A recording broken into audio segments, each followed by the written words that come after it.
Hello, everyone. Welcome to my channel. This channel is an educational channel, and we look into stuff that you might not be familiar with because it's been suppressed, things that you need to dig for, and you need to dig physically and mentally and emotionally. Um, Sometimes these are things that might challenge some of your cherished beliefs. And so I give you some credit just for listening in. But I think that um, in the long run, you're better off knowing the truth, and you're better off being presented with different options, different viewpoints. And I think that these are ideas that will help you in your quest for a better spiritual, mental, and physical health. So this is a segment that we have that is called Your Blind Side. And this is for the anons and truthers and diggers and uh, cute people out there who may be investing all their time in their rabbit holes. And I think they need a little bit of somebody to have their back, to warn them about impending problems. And I just wanted to comment on one thing that I think is a misnomer in this movement that I heard a podcaster say. Um, One who I generally agree with, but I think he's making a couple of powerful mistakes that um, could come back to bite not only him but the whole movement. And one is that in order for a psyop to work, there has to be an emotional connection. And I would be inclined to agree with that if we're talking about modern day psyops. But I believe it's actually kind of the opposite when you're talking about inherited psyops. If somebody pulled a psyop 500 years ago and your great great great grandfather or whatever invested in that and was emotionally involved in that, and believed in it and passed it down to his descendants, and they all passed it down, and it became part of your family lore, and you inherited it from your parents, and they had, you know, good experiences with it, and so on and so forth. Well, then you don't need to have any emotions in order to accept the psyop. You inherited the psyop. So that basically means that you don't need the emotion, and it was kind of latent in your conditionings, and I believe that is the case for several very powerful psyops that have occurred back far back in history. I feel like the diggers and the anons have focused far too much on the 20th and 21st centuries, which is important. But I feel like that territory has been excavated, mostly, and you know, digging a little bit deeper or whatever might produce marginal results.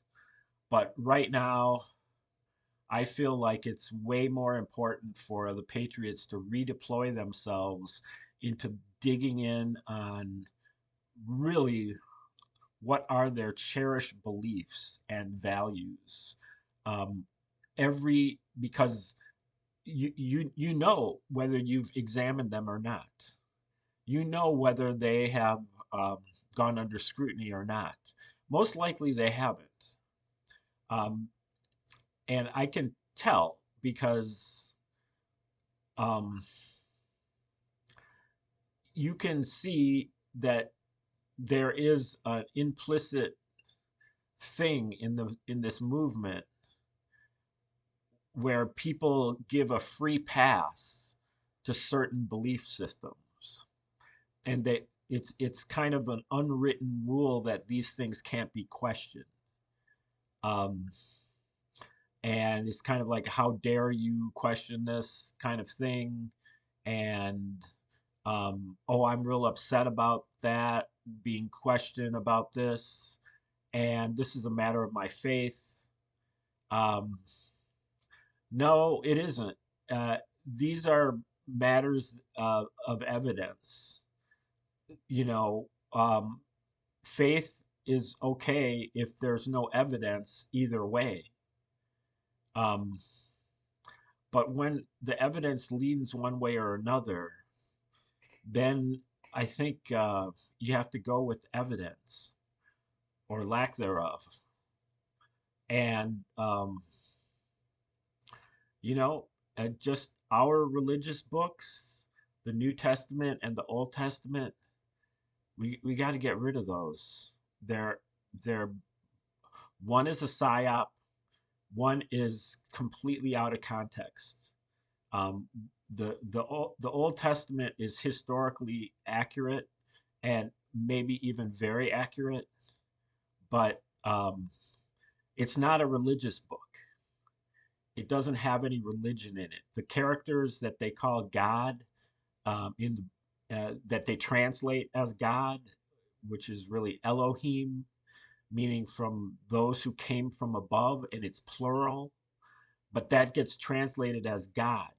Um, and so, but that character, Yahweh Elohim, is not God. Okay, so he is a very flawed individual.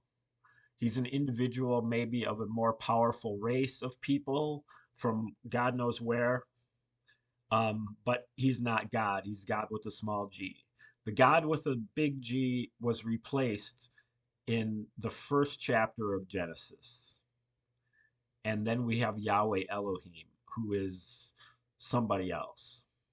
And all the moral and ethical struggles in the Old Testament are whether you can obey Yahweh Elohim or not. They don't have anything to do with morality. And then the New Testament is a psyop. It was written by the Romans in the late first century. They backdated the story by 40 years, and there are so many different codes and schemes, satires, mockeries that the Romans have inserted into the Gospels. But they haven't inserted. They made the entire story is made up, but it's not really made up because it's a model, um, which you get if you read Josephus's War of the Jews, 7 volume history of the war between the Romans and the Jews. And that is why the Romans wrote the New Testament in the first place, was to mellow out the Jews, specifically from this war that they had just 7 year long war that they had just fought against the Jews, and that this history is the subject. And in the history, um, General Titus of the Romans is described in his military campaign. And that military campaign occurs in Judea, where the war was, particularly in Jerusalem, but not only in Jerusalem. But the ministry of Jesus, and specifically in the book of Luke, as described in the book of Luke, is identical to the military campaign of Titus. Every place that Jesus goes, Titus goes, in the same order, and they experience parallel events at each location. When we're talking about like 40 separate locations. And this is laid out by Joseph Atwill in his book Caesar's Messiah, Flavian Signature Edition. Um, Also, Michael Maniscott's book, Christianity's Origin as a Flavian Secrecy Cult. Many other historians have figured out that the Romans are the true authors of the New Testament. It's not even really even a matter of, it's just a matter of overwhelming evidence. Um, but don't believe me, just go do your research for yourself. I'm not trying to convince you to believe me. I'm trying to convince you to go do the research for yourself. If you can tell me that Josephus is not the author of the New Testament, um, please demonstrate that to me. Please show me how that's erroneous. Because if you compare the two texts, the amount of similarities, patterns, codes, satires, and um, kind of jokes um, are everywhere, everywhere in the Gospels, but especially in the book of Luke. Maniscott's found over 250 like strong parallels in the just in the book of Luke with Josephus. And Josephus is not the only Roman historian who also has patterns with the stories in the New Testament. So this is the glaring blind spot that when the commentator says that a psyop doesn't work unless it has emotion, this is exactly the opposite. This psyop is working because everybody inherited it. And so there didn't need to be any emotion because you you grew up with it, it was embedded. It's and so it was accepted by default. Now there might be some emotion connected to it, but there doesn't have to be. And it can just be, well, this is all I've ever known. Yeah, well, I this is, this is how I grew up, good or bad, and this is the way that you know, that I've grown to understand this. And you know, I,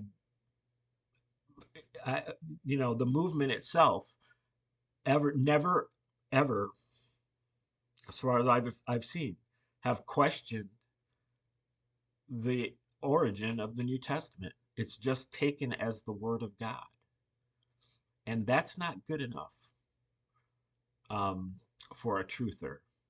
So that's why I'm calling out the truthers, because they're being hypocrites. They need to do their research on this, and anybody who hears this should be spreading this word far and wide, whether you are pro or against. Um, this is something that needs to be part of the discussion, and so far it has not been. Okay, like, share, subscribe, comment, contribute, and we'll see you next time. Thanks for tuning in today, and remember to watch your blind side.